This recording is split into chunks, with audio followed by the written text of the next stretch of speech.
Srinivasu right మరి కాసేపట్లోనే AP తెలంగాణలోని కొన్ని ప్రాంతాల్లో పోలింగ్ ప్రక్రియ పూర్తి కాబోతోంది. మరి ఇదే ఇష్యూకు సంబంధించి ఆదిలాబాద్లో పరిస్థితి ఎలా ఉంది, ఎంతవరకు వచ్చింది, ఓటింగ్ శాతం ఎంత మేరకు నమోదైంది, అలాగే అక్కడ ఎలాంటి చెదురుముద్దు ఘటనలు ఏమైనా చోటు చేసుకున్నాయా అని వివరించడానికి మా ప్రతినిధి శ్రీనివాస్ సిద్ధంగా ఉన్నారు.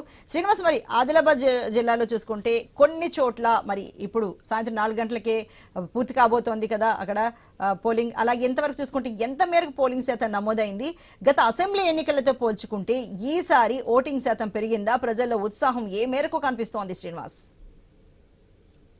అర్చన, ఏదైతే ఆదిలాబాద్ పార్లమెంట్ కి సంబంధించి ఉదయం 7 గంటలకు పోలింగ్ ప్రారంభం అయినప్పటికీ కూడా ఇప్పటికీ కూడా కొంతమేర మందకొడిగానే ఇటు పోలింగ్ శాతం అయితే నమోదవుతుంది. గత అసెంబ్లీ ఎన్నికలతోటి చూసుకుంటే ఏదైతే మధ్యాహ్నం 1 గంట వరకు 60% మేర పోలింగ్ శాతం నమోదైనప్పటికీ కూడా ప్రస్తుతానికైతే ఇప్పటికీ ఏదైతే ఎన్నికల సంఘం అధికారులు ఇచ్చినటువంటి పోలింగ్ ప్రక్రియకు సంబంధించినటువంటి శాతంతో పోల్చుకుంటే మాత్రం కేవలం ఇప్పటికైతే ఆదిలాబాద్ పార్లమెంట్ కు సంబంధించి 50% మేర మాత్రమే పోలింగ్ ప్రక్రియ ప్రారంభమైంది. ప్రధానంగా ఏదైతే ఇటు ఆదిలాబాద్ పార్లమెంట్ కి సంబంధించి కొన్ని పోలింగ్ కేంద్రాల్లో పూర్తి స్థాయిలో ఈవీఎంలు మొరాయించడం తోటే పోలింగ్ లో కొంతమేర పోలింగ్ శాతం తగ్గినట్టుగానైతే ఇటు అధికారులు అయితే చెప్తున్న సందర్భాలు అయితే ఉన్నాయి. దాదాపుగా గంటల తరబడి పోలింగ్ కేంద్రాల్లో వేచి చూసినటువంటి ఓటర్లు తమ ఓపిక నశించి కూడా కొన్ని పోలింగ్ కేంద్రాల నుంచి తిరిగి ఇంటికి వెళ్లిన పరిస్థితులు అయితే ఆదిలాబాద్ జిల్లా వ్యాప్తంగా ఉన్నాయి. ఆదిలాబాద్ పార్లమెంట్ కి సంబంధించి ఆదిలాబాద్ పార్లమెంట్ లో 7 నియోజకవర్గాలు ఉండగా ఆదిలాబాద్, బోధ్, ఖానాపూర్, నిర్మల్, ముతోర్ నియోజకవర్గాల్లో మాత్రం ఉదయం 7 గంటల నుంచి 6 గంటల వరకు పోలింగ్ కొనసాగుతుండగా సిర్పూర్ అలాగే అసిఫాబాద్ నియోజకవర్గాలకు సంబంధించి ఇటు మావోయిస్టు ప్రభావిత కేంద్రాలు ఉన్న నేపథ్యంలో ఉదయం 7 గంటల నుంచి సాయంత్రం 4 గంటల వరకు మాత్రమే పోలింగ్ అయితే జరగనుంది. దాదాపుగా ఇప్పటికే ఏదైతే ఇటు ఆదిలాబాద్ పార్లమెంట్ కి సంబంధించి 149 సమస్యాత్మక కేంద్రాలుగా ఉన్నటువంటి పోలింగ్ కేంద్రాలు అయితే ఇటు అధికారులు గుర్తించారు. దాదాపుగా ఈ పోలింగ్ కేంద్రాల వద్ద ఇటు మహారాష్ట్ర పోలీసులు, స్థానిక తెలంగాణ పోలీసులతో పాటు మహారాష్ట్ర పోలీసులతో పాటు పార్లమెంటరీ బరిగాలతో అయితే భారీ ఎత్తున అయితే బందోబస్తు అయితే ఏర్పాటు చేశారు. అంతేకాకుండా నక్సలైట్ ప్రభావిత ప్రాంతాలుగా ఉన్నటువంటి పోలింగ్ స్టేషన్ లో ఓవైపు ఇటు పోలీసులు మాత్రం డ్రోన్ కెమెరా నిఘా సాయంతో కూడా పూర్తిగా ఏర్పాట్లను అయితే చేశారు. అయితే ఉదయం 11 గంటల వరకు కొంతమేర పోలింగ్ శాతం అధికంగా నమోదైనప్పటికీ కూడా 11 తర్వాత అయితే కొంతమేర మందకొడిగా కొనసాగుతుంది. దాదాపుగా మరో గంటలో ఇటు సిర్పూర్ కాకినాడ తో పాటు అసిఫాబాద్ నియోజకవర్గంలో పోలింగ్ ప్రక్రియ పూర్తి కానున్న నేపథ్యంలో ఇప్పటికే కొంతమంది కూడా తమ ఓటు హక్కును వినియోగించుకోవడానికి అయితే పోలింగ్ కేంద్రాలకైతే తరలి వస్తున్న నేపథ్యంలో ఏదైతే 4 గంటల లోపు పోలింగ్ కేంద్రాల్లో ఉన్నటువంటి ప్రతి ఒక్క ఓటర్కు సంబంధించినటువంటి ఓటర్లు తమ ఓటు హక్కును వినియోగించే విధంగా అన్ని రకాలుగా ఏర్పాటు చేస్తాం. ఎంత టైం అయినా కూడా వారు తమ ఓటు హక్కును వినియోగించుకునేంత వరకు కూడా తాము పూర్తి స్థాయిలో సౌకర్యాలను కల్పిస్తామని అయితే చెప్తున్న పరిస్థితులు అయితే ఉన్నాయి. అయితే ఇటు ఓవైపు ఇటు మావోయిస్టు ప్రభావిత ప్రాంతాల్లో ఇటు ఆదిలాబాద్ పార్లమెంట్ కి సంబంధించినటువంటి 2 నియోజకవర్గాలతో పాటు పెద్దపల్లి పార్లమెంట్ కి సంబంధించినటువంటి మంచిర్యాల, చెన్నూరు, బెల్లంపల్లి నియోజకవర్గాలు కూడా ఉన్నాయి.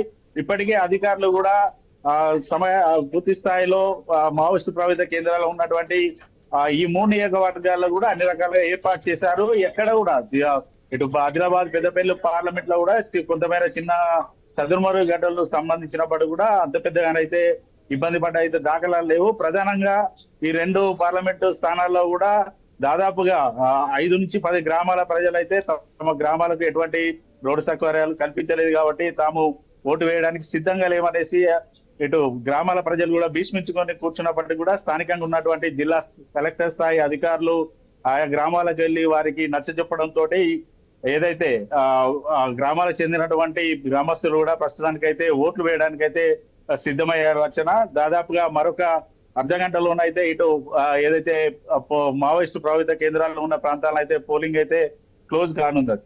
రైట్, మరి మీరు చెప్తున్నట్టుగా 149 సమస్యాత్మక ప్రాంతాలు గుర్తించారు. ఖచ్చితంగా అక్కడ చూస్తే మహారాష్ట్ర పోలీస్ అలాగే కేంద్ర బలగాలు కూడా మోహరించారు. ప్రత్యేకంగా మనకు అక్కడ వెబ్ కాస్టింగ్ ఉంది, అలాగే సీసీ కెమెరాల పర్యవేక్షణ కూడా కనిపిస్తోంది. అయితే సాయంత్రం 4 గంటలకి ఇప్పుడు క్లోజ్ కాబోతోంది. మీరు చెప్తున్నారు చాలా మందకొడిగా సాగిందని. దీనికి కారణం చాలా చోట్ల ఈవీఎంల మొరాయింపు అని. ఈవీఎంల మొరాయింపు ఇంకా ఎంతసేపు కంటిన్యూ అయింది? ఈవీఎంలు మొరాయించడం వల్లనే ఇంత మందకొడిగా సాగింది, ఇంత తక్కువ ఓటింగ్ శాతం నమోదైంది అనుకోవచ్చా శ్రీనివాస్?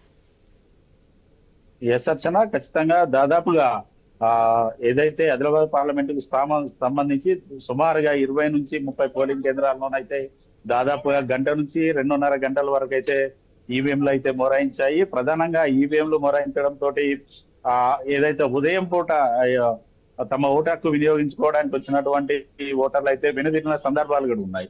అయితే ఇటు ఉమ్మడి ఆదిలాబాద్ జిల్లా వ్యాప్తంగా గత గత నెల నుంచి చూసుకుంటే కూడా దాదాపుగా ఇటు ఎండలు తీవ్రం అవడం, 45 డిగ్రీల కంటే గరిష్ట ఉష్ణోగ్రత నమోదవుతున్న నేపథ్యంలో ఉదయం పూటనే అధికంగా పోలింగ్ శాతం నమోదవుతుందనేసి ఇటు జిల్లా అధికారులతో పాటు జిల్లా అధికారులు అయితే ఎక్స్పెక్టేషన్ అయితే చేశారు. దానికి తగ్గట్టుగా కూడా ఇటు ఏదైతే ఓటర్లకు ఎటువంటి ఇబ్బంది కలగకుండా ఓటింగ్ సెంటర్ లో కూడా ఇటు షామియానాలతో పాటు త్రాగునీటి సౌకర్యాలు, వృద్ధులకు వీల్ చైర్స్ కూడా ఏర్పాటు చేశారు. అయితే కేవలం ఇటు ఈవీఎంస్ మొరాయించడం తోటే కొంతమేర ఇబ్బంది అయితే జరిగింది అనేసి ఇటు అధికారులు చెప్తున్న సందర్భాలు ఉన్నాయి. ఓటర్లు కూడా వారు కూడా అవే మనకు చెప్పినటువంటి సందర్భాలు ఉన్నాయి. అయితే కాదు శ్రీనివాస్, మరి మొదటి నుంచే చెప్తున్నారు అంటే ఓటర్లకు ఎలాంటి ఇబ్బంది లేకుండా ప్రత్యేక ఏర్పాట్లు చేశాం. అవి మొబైల్ టాయిలెట్స్ కావచ్చు, వాటర్ కావచ్చు, అలాగే వీల్ చైర్స్ కావచ్చు, ఎండ తగలకుండా ఉండడానికి షామియానా కావచ్చు. అయితే అన్ని చోట్ల నిజంగానే ఎన్నికల సంఘం చెప్పినట్లుగా ఈ ఏర్పాట్లన్నీ సక్రమంగా సాగాయా? దేశార్చన దాదాపుగా ప్రతి పోలింగ్ స్టేషన్ లో అన్ని రకాలుగా ఏర్పాట్లు చేసినప్పటికీ కూడా అయితే కొన్ని సెంటర్లలో ఇటు మనకి ఓటర్లు కూడా కొన్ని సందర్భాల్లో మనం వారిని అడిగినప్పుడు కూడా చెప్పారు. ఏదైతే ఇటు స్థానికంగా ఉన్నటువంటి నేతలకు సంబంధించినటువంటి బంధువులు కావచ్చు, పార్టీలకు సంబంధించినటువంటి నేతల చుట్టాలు కావచ్చు, వాళ్ళు వచ్చినప్పుడు కూడా ఏదైతే తాము క్యూ లైన్ లో గంటల తరబడి వేచి ఉన్నప్పుడు కూడా తమని లోపలికి పంపించడానికి వెనక ముందు చేసినప్పటికీ కూడా ఏదైతే రాజకీయ నేతలకు సంబంధించినటువంటి బంధువులు వచ్చినప్పుడు మాత్రం ఏకంగా పోలింగ్ కు వచ్చినటువంటి క్యూ లైన్ లో ఉన్న వారిని ఆపి వాళ్ళని లోపలికి పంపారు. ఖచ్చితంగా తమ ఓటు హక్కును వినియోగించుకోవడానికి కూడా ఇక్కడ పూర్తిగా అన్ని రకాలుగా ఏర్పాటు చేశామని చెప్పారు. కానీ ఇటువంటి ఇబ్బందులు కూడా తాము పడ్డామనేసి ఓటర్లు అయితే మనకు చెప్పిన సందర్భాలు కూడా ఉన్నాయి. ఓకే రైట్ శ్రీనివాస్, మనం చూసాం ఈ నెలలోనే దాదాపు చాలా ఎన్కౌంటర్స్ జరిగాయి, చాలా మరణాలు కూడా సంభవించాయి. కొన్ని చోట్ల నక్సల్స్ కూడా మేము ఎన్నికల ఎలక్షన్స్ ను బ్యాన్ చేస్తున్నామని హెచ్చరికలు కూడా జారీ చేశారు. అయితే అతి సమస్యాత్మక ప్రాంతాల్లో నక్సల్స్ ప్రభావిత ప్రాంతాల్లో వాళ్ళ ఇంపాక్ట్ ఏమైనా కనిపించిందా? ఏమైనా చెదురుముదురు ఘటనలు చిన్నపాటి ఏమైనా చోటు చేసుకున్నాయా? దానికి సంబంధించి ఏమైనా డీటెయిల్స్ చెప్పగలరా?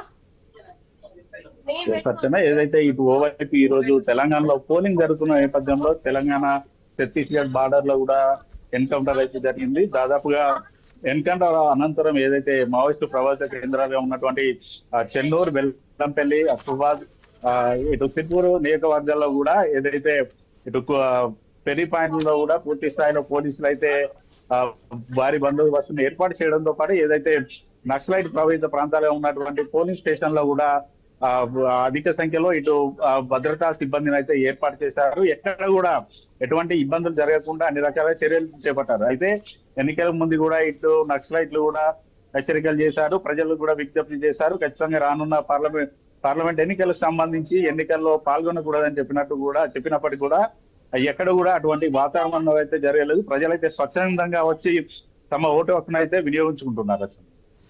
Okay right. అయితే మరి మీరు అన్నట్టుగా ఇప్పుడు మరి కాసేపట్లో సిర్పూర్లో కావచ్చు, ఆసిఫాబాద్లో కావచ్చు, ఇప్పుడు అక్కడ అది కంప్లీట్ కాబోతోంది. 4 గంటల వరకు ఎవరైతే క్యూ లైన్ లో ఉంటారో, అంటే 4 గంటల వరకు క్యూ లైన్ లో ఉన్న వాళ్ళకా, లేకపోతే 4 గంటలకే క్యూ లైన్ లో ఎంతమంది ఉన్నా దాన్ని క్లోజ్ చేస్తున్నారు? దీనికి ఒక క్లారిటీ ఉందా?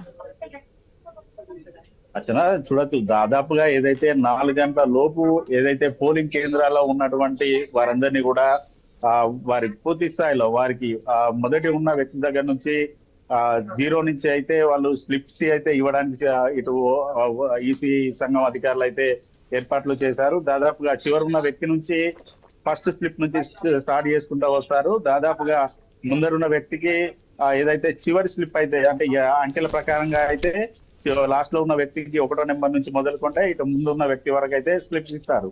4 గంటల లోపు ఎవరైతే పోలింగ్ కేంద్రాల్లో ఉంటారో వారందరికీ కూడా ఇటు స్లిప్స్ ఇచ్చి వాళ్ళందరి కూడా ఓట్లు కూడా వాళ్ళు వినియోగించుకున్న తర్వాతనే పూర్తిగా ఓటు క్లోజ్ అయ్యి అన్న తర్వాతనే అక్కడి నుంచి ఈవీఎంస్ అయితే స్ట్రాంగ్ రూమ్ లకు అయితే తరలించున్నారు. స్ట్రాంగ్ రూమ్ లకు తరలించే నేపథ్యంలో కూడా ఓవైపు ఇటు మావోయిస్టు ప్రభావిత ప్రాంతాల నుంచి స్ట్రాంగ్ రూమ్ లకి ఈవీఎంస్ తీసుకొచ్చే సమయంలో ఎక్కడ కూడా ఎటువంటి ఇబ్బంది జరగకుండానైతే భారీ బందోబస్తు